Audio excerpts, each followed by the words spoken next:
begins, let's talk about Kidd. He was a pirate that hid his buried treasure in the same swamp that our story is going to take place in. It was said that the devil kept an eye on his ill-gained money. The Kidd was seized and hanged for being a pirate, never having the chance to return to claim his treasure. Leaving the devil to reside in the swamp with dark, stagnant pools that Tom Walker would later walk in. Tom was married to a mean, hateful woman, and maybe that's what led him to these melancholy woods that would chill any normal man straight to the bone. Walking through these precarious woods, Tom found a skull that had an Indian tomahawk buried deep in it.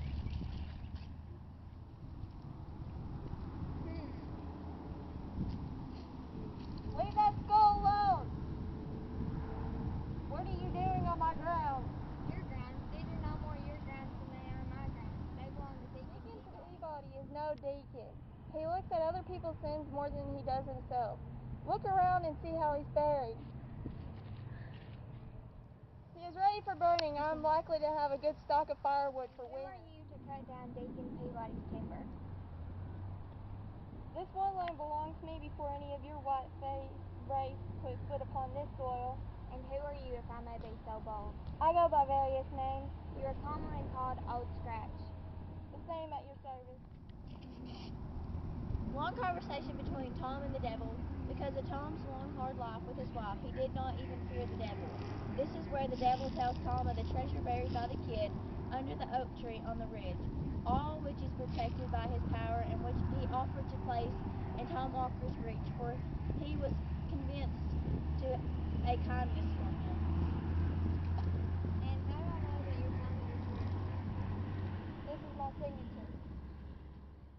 Tom, not prone to let his wife into his confidence, but having an uneasy secret that he willingly shared with her. All her avarice was awakened at the mention of hidden gold, and she urged her husband to comply to the terms and make them wealthy for life. Tom didn't want to sell himself to the devil, and he was determined not to oblige his wife, so he flatly refused out of contradiction. There were many on the subject, but the more she talked, the more resolute Tom was not to be damned to please her. She was determined to drive the bargain on her own account, and if she succeeded, to keep all the gain to herself. She set out for the old Indian fort towards the close of a summer's day.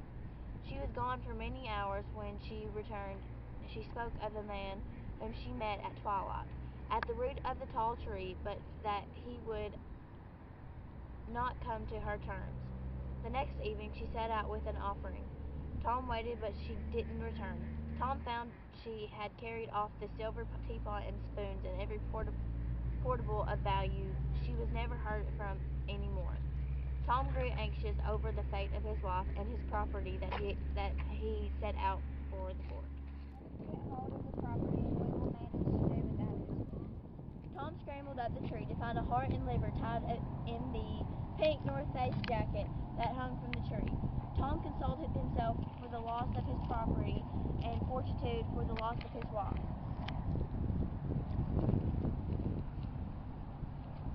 You should employ in black traffic instead of a slave ship. I refuse. You should turn to Unser. You shall open a broker's shop in Boston next month. I'll open it tomorrow if you wish. You shall lend money at 2% a month. I'll charge 4. You shall extort bonds, foreclose mortgages, drive the merchants to bankruptcy. I'll drive them to the devil. You are the Unser for my money. When will you want the rhino? This very night. Done. Soon Tom had his own office set up, and word spread that he was ready to lend money for a good consideration. Many people hoped to make something out of nothing in this desperate time of need, so people lined up at the door. In this business he exacted bonds and mortgages, became closer and closer with his customers, and gained more money. As Tom grew old, the worry of the devil collecting on his deal became prevalent. In his life, he became obsessed with religion and could often be heard praying loudly and went to church. Through all of this, Tom still had the lurking dread that his black friend would have his dues. In his old days, some say Tom went crazy. He had his horse noose shoed, saddled and bridled, and buried with his feet uppermost. He said the last days the world would be turned upside down, and that his horse would be ready to ride. On a hot summer day, Tom was in the process of foreclosing on a mortgage, but the land jobbler begged for a few months extra time. My family will be ruined and brought upon the parish. Charity begins at home. I must take care of myself in these hard times. You have made so much money out of me. The debt would take me if I've made anything.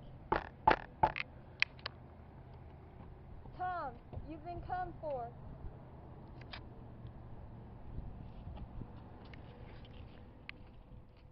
Tom Walker was never seen again. The next day, his great house burnt to the ground. His bonds and mortgages were burnt to cinders, and his stables had a skeleton filling it instead of half-starved horses.